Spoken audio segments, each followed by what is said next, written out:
हाथ में कोड़ा, चारों ओर खड़े लोग, बीच में एक खड़ा शख्स खुद पर कोड़े बरसाता हुआ।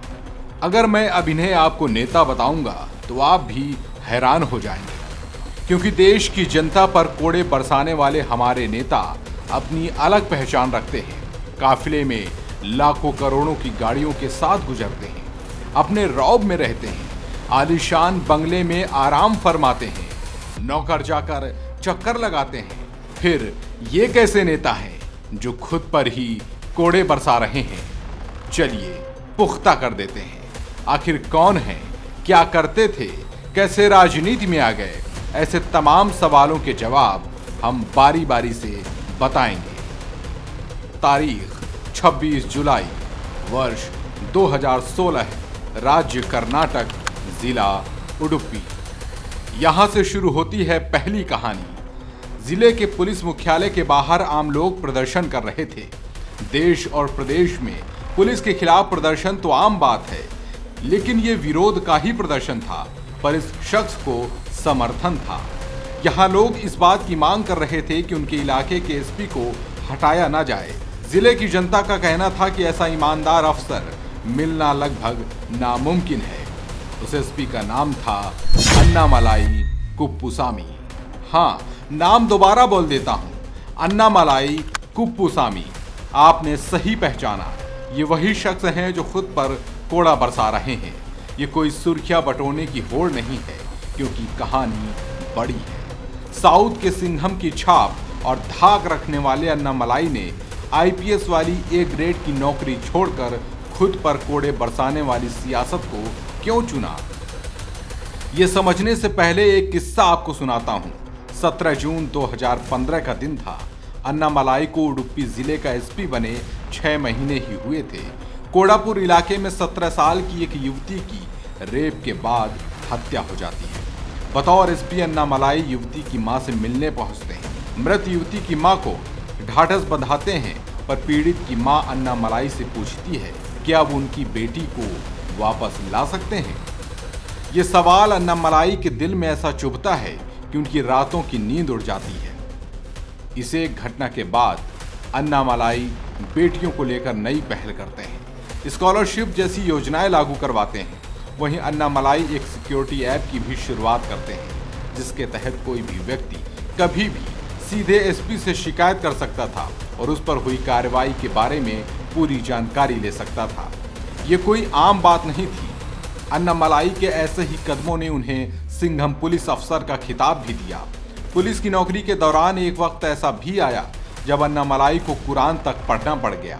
ये कहानी दिसंबर 2017 की थी। चिकमंगलुरु में सांप्रदायिक तनाव बढ़ गया था। मामला कुछ हद तक उत्तर प्रदेश के अयोध्या विवाद जैसा ही था। एक विवादित धार्मिक स्थल में 20,000 लोगों ने जबरन घुसने की कोशिश की थी। उस वक्त अन्नामलाई बतौर एसपी वहां पोस्टेड थे। उस वक्त दंगा रोकने के लिए अन्नामलाई ने न सिर्फ कानून व्यवस्था को संभाला, बल्कि खुद कुरान को पढ़ने और समझने की कोशिश भी की। अन्नामलाई को ऐसा इसलिए करना पड़ा क्योंकि उन दिनों युवाओं की भर्ती को लेकर अफवाहें फैल रही थी। ऐसे में मुस्लिम समाज को बेहतर तरीके से समझाने के लिए उन्होंने इस्लाम को करीब से समझा और जाना, जिसने समुदाय के लोगों का विश्वास जीतने और दंगा रोकने में बहुत बड़ी भूमिका निभाई।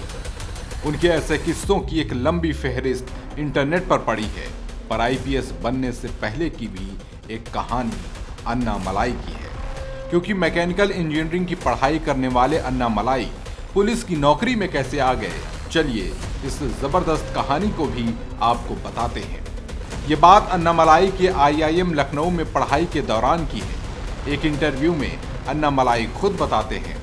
अन्नामलाई कहते हैं कि यूपी मेरे लिए सदमे की तरह था। वहां लोग महज रुपये के लिए मर्डर कर देते थे। अन्नामलाई बताते हैं कि उत्तर प्रदेश में जो चीजें देखी, जो अनुभव किया, उसने नजरिए को हमेशा के लिए बदल कर रख दिया। ऐसी जिगर की गुर्बत पहले कभी नहीं देखी थी। यही अन्ना के लिए जिंदगी का टर्निंग पॉइंट था। अन्ना को समझ आ गया था कि पैसा ही सब कुछ नहीं हो सकता।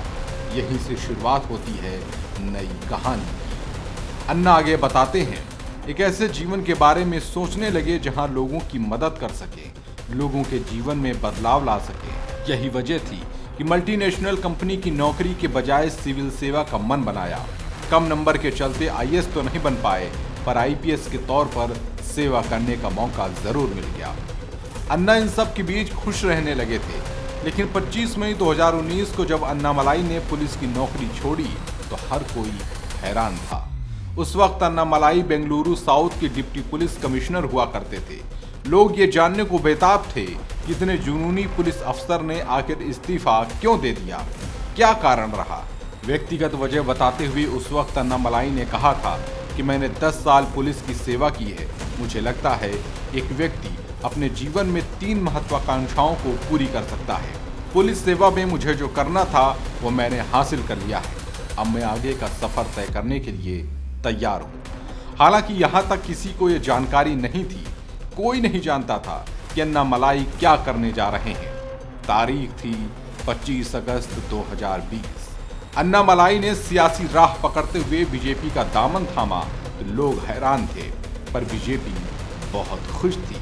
हालांकि उस वक्त बीजेपी को भी ये अंदाजा नहीं होगा कि अन्नामलाई के आने से तमिलनाडु की सियासत 360 डिग्री घूमने जा रही है। कोड़ामार पॉलिटिक्स के जरिए उन्होंने जो माहौल बनाया वो उसकी एक नजीर मात्र है। तमिलनाडु के करूर जिले से आने वाले और कोयम्बटूर में एक साधारण किसान परिवार में जन्मे अन्नामलाई कोंगू वेल्लार जाति से आते हैं। उनकी जाति आज़ादी के वक्त फॉरवर्ड जात हुआ करती थी, पर 1975 से इसे बैकवर्ड जाति का दर्जा दे दिया गया। ये बात उन्हें बीजेपी की सियासत की और भी मुफीद बनाती है। इतिहास गवाह है कि अन्नामलाई के आने से पहले राज्य में बीजेपी का कोई भी जनाधार नहीं था। कांग्रेस की विदाई भी काफी पहले हो चुकी थी। तमिलनाडु के नए हीरो के तौर पर अन्नामलाई उभर रहे हैं।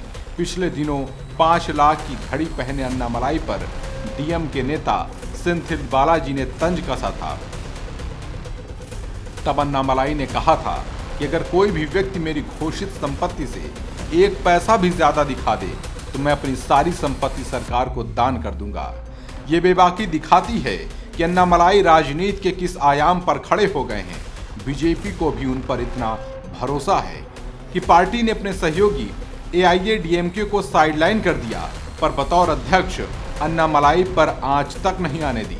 इसकी वजह साफ है, बीजेपी जानती है कि राज्य की सियासत में अन्नामलाई ऐसे सितारे के तौर पर हैं जिनकी शह पर बीजेपी दक्षिण का किला फतह कर सकती है। मिसाल के तौर पर देख लीजिए कि उन्हें सियासत में आए चंद साल ही हुए हैं, पर तमिलनाडु के युवाओं के बीच अन्नामलाई का गजब का क्रेज है। ये दिखाता है कि बीजेपी की सियासत को धार देने के लिए ये कितने कामगार हैं।